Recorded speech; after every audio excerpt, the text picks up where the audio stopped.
I am Brad with Engadget, and what you see before you today is the Samsung Galaxy S2 with AT&T. The AT&T version here is one of 3 that are hitting the US as we speak. Now we've already seen the Sprint Epic 4G Touch come out, and 10 days after the AT&T one comes out, T-Mobile will be answering with a Galaxy S2 of their own. Now, all 3 of these phones are subsidized by the carrier. This one in particular is $200 with AT&T. It locks you into a 2-year contract. Now, all 3 of these phones have a common ancestor here. They all are derived from the international version of the Galaxy S2 and just tweaked a little bit for each individual carrier. The international version did see some time in the US. In fact, some of the editors at Engadget ended up picking some up, but you're looking at $600 or $700 for this unsubsidized model. And that's just not realistic for most people.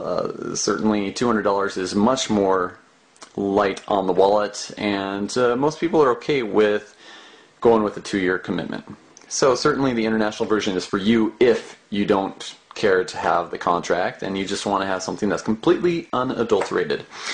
Now this one here is actually pretty darn close to the international version, the closest of the 3 in terms of overall looks, and all the components are essentially the same as well. Starting off, we have a 4.3-inch Super AMOLED Plus display. You compare that to Sprint or T-Mobile that both have 4.5-inch. Maybe not a huge difference when it comes to the overall feel in your hand, but certainly going with the smaller size makes it much similar to the international model. Also, it's a WVGA resolution, so it's 800 by 480. And even though it's not the best resolution out there, it has some of the most saturated and bright colors that you're going to find in any display. It's very gorgeous. And we said the same thing about the original global version as well as the Sprint Epic 4G Touch. And frankly, we're expecting to say exactly the same thing about T-Mobile's. Now, the one thing that the US models all did differently than the international one is adding the 4 navigation buttons down here at the bottom. The global model has 3, and one of them is even a physical hardware button, whereas all 4 of these are capacitive touch. The one button that's left out on the global version is the search button. This, of course, has the dedicated search, so that way you can just easily go in if you can't find the search button anywhere on the screen or you just don't care to look. Certainly you have that option as well. Now, doing a general tour of the phone aside from this, looking at the back here, we've got the same textured back as you would see on the other versions. 8 megapixel in the back here, a left and right rectangular orientation when you compare it to the up and down orientation on the Epic 4G Touch. And we'll show a side-by-side comparison between the 2 so you can see exactly what the differences are. Now on the right hand side we have the lock, or screen lock and power button, excuse me. On the bottom there is the mic over here on the left hand side and the micro USB port. On the left hand side we have the volume rocker. And up on the top, of course, we've got the 3.5mm headphone jack. Under the hood, we have a 1.2 gigahertz Exynos processor. That's a dual-core processor manufactured by Samsung. It's also got a gig of RAM. Now, looking underneath here, it may look exactly like the global version underneath because you got the SIM card, micro SD, and the battery. Same exact battery, by the way, in terms of size. Now, there's one extra component here.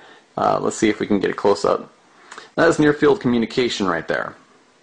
So, as far as we can tell, the near-field communication, or NFC, as we like to call it for short, appears to be built directly into the battery, which is a very creative and innovative way of doing it. So we haven't seen that on very many phones. So, kudos to AT&T and Samsung for putting that together.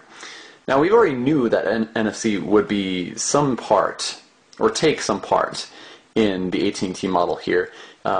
We're still not exactly certain as to the extent of it, just simply because looking all over the settings and the firmware, we can't find one easily accessible.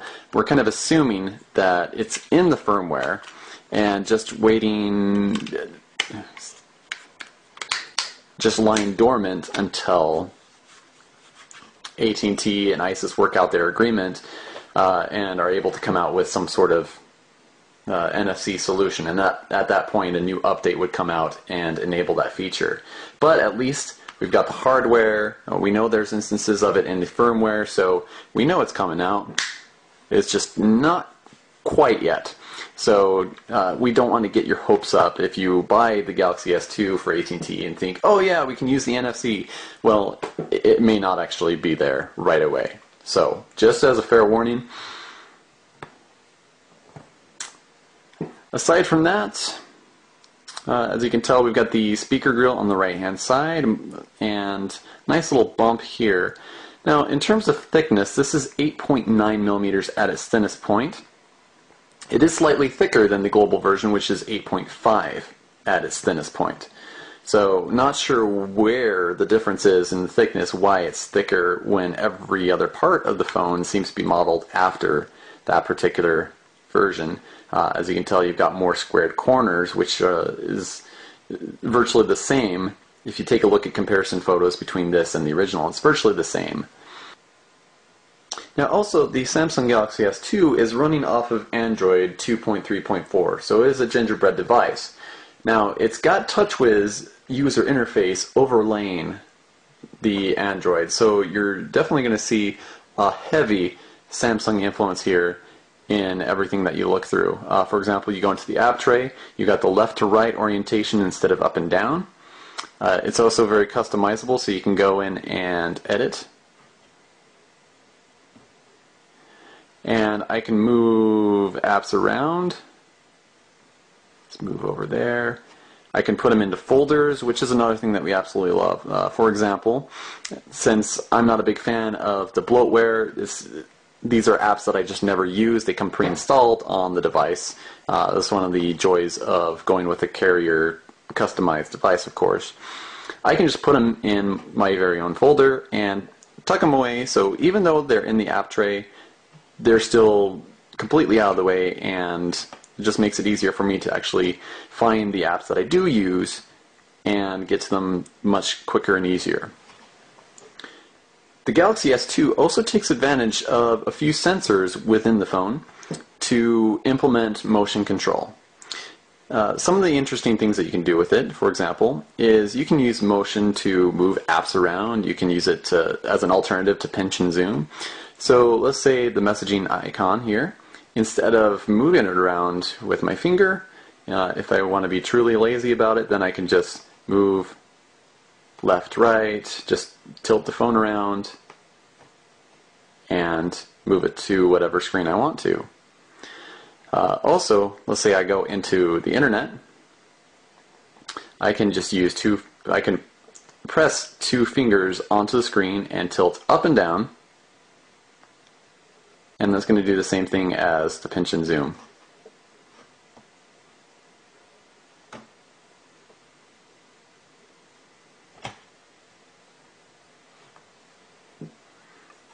Okay, so let's take a